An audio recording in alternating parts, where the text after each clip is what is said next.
আমি বললাম কি, পত্রিকা লেখলো কি, আশ্চর্য ব্যাপার। কেউ কেউ বের হয়েছেন হাতে কার্ড নিয়ে, তার নাম ফেমেলিকা।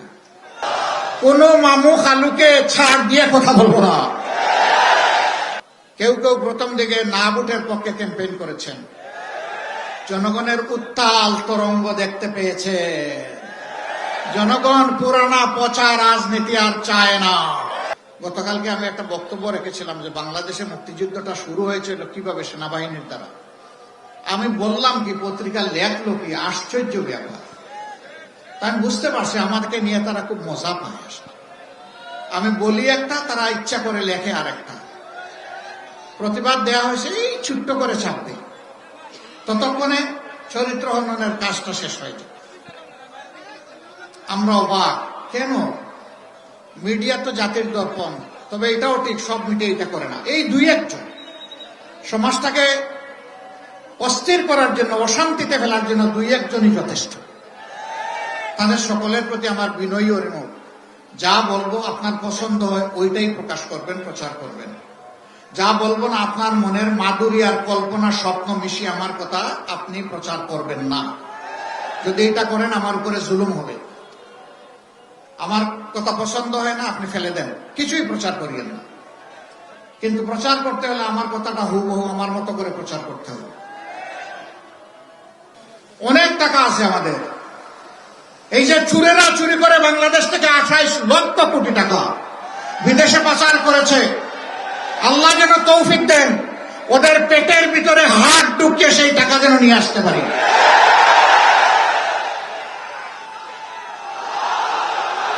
এটা বাংলাদেশের বার্ষিক বাজেটের 4 গুণ।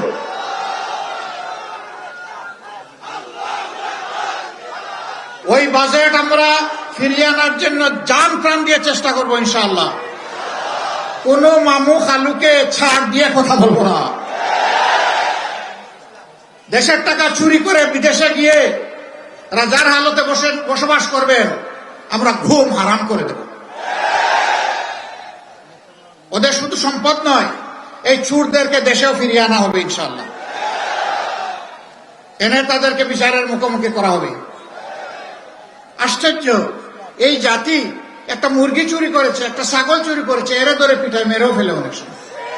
এগুলো আমরা সমর্থন করি না। ওই ছোট চুরে ধরেন কেন? যে পেটের কুদায় আগুন জ্বলে, আগুন নিবাইতে গিয়ে একটু হাত বাড়ায়, ওই বড় চুরদেরকে ধরেন। ওদেরকে ধরলে এই যে মানুষগুলো পেটের কুদার তাড়নায় অপরাধ করে ফেলে, তাদের অপরাধ করার দরকার হবে না।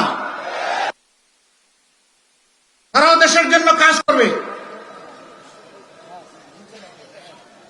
সম্মানিত ভাই ও বন্ধুগণ, ওই আগের 23 বছর আর পরের 54 বছর, এই 77 বছর আমরা দেখেছি। আপনারা সেই পুরোনো রাজনীতি বাংলাদেশে চান? আমাদের যুবক যুবতীরা চায় না, তরুণরা চায় না, এমনকি শিশুরাও চায় না, আমাদের মা বোনেরাও চায় না। কেউ কেউ প্রথম দিকে না ভোটের পক্ষে ক্যাম্পেইন করেছেন, জনগণের উত্তাল তরঙ্গ দেখতে পেয়েছে। জনগণ পুরানা পচা রাজনীতি আর চায় না। পরিবার, ব্যক্তি, গোষ্ঠীতান্ত্রিক রাজনীতি চায় না। দলীয় সরকার দেখতে চায় না। জনগণ জনগণের সরকার দেখতে চায়। যুবকরা ইতিমধ্যে জানিয়ে দিয়েছে, আমরা ধান্দাবাজি, ধাপ্পাবাজির রাজনীতির সাথে নাই। আমরা কোনো কার্ড এবং বেকার ভাতার সাথেও নাই। আমরা নূতন বাংলাদেশ দেখতে চাই। সেই নূতন বাংলাদেশ হবে 24-এর আকাঙ্ক্ষার বাংলাদেশ ইনশাআল্লাহ। তারা রায় দিয়েছে। কোথায়? ময়মনসিংহে না, ঢাকা বিশ্ববিদ্যালয় থেকে শুরু করেছে, আর আপাতত জগন্নাথ বিশ্ববিদ্যালয়ে গিয়ে একটু বিশ্রাম নিচ্ছে। যত বিশ্ববিদ্যালয় নির্বাচন হয়েছে সবগুলাতে আমাদের জুলাই ফেসিবাদের দূষরদের সাথে নাই। এখনই যারা মানুষের উপর অত্যাচার করে, নির্যাতন করে, চাঁদাবাজি করে, লুণ্ঠন করে জনগণের সম্পদ, ক্ষমতায় গেলে এরা কি করবে?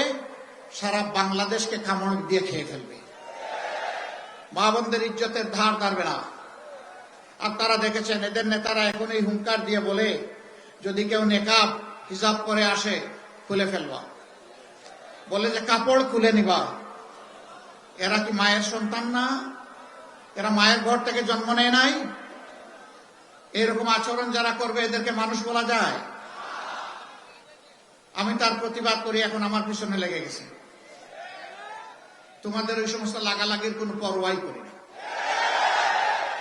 পরোয়া করি শুধু আল্লাহ তাআলাকে, পরোয়া করি নিজের বিবেককে, বিবেক দিয়ে যেন কারো কোনো ক্ষতি না করি, সেইটাকেই পরোয়া করি। তোমাদের ওই সমস্ত জিনিসের জবাব দেওয়ার সময়ও আমার নাই। আমরা জনগণকে নিয়ে কি স্বপ্ন দেখি, বাস্তবেই বা কি করেছি, সামনেই বা কি করব, এইটা বলারই সময় পাই নাই। তোমাদের ওই সমস্ত নোংরা জিনিসে পড়ে থাকার কোনো সময় আমাদের নেই। কেউ কেউ বের হয়েছেন হাতে কার্ড নিয়ে, তার নাম ফ্যামিলিকা।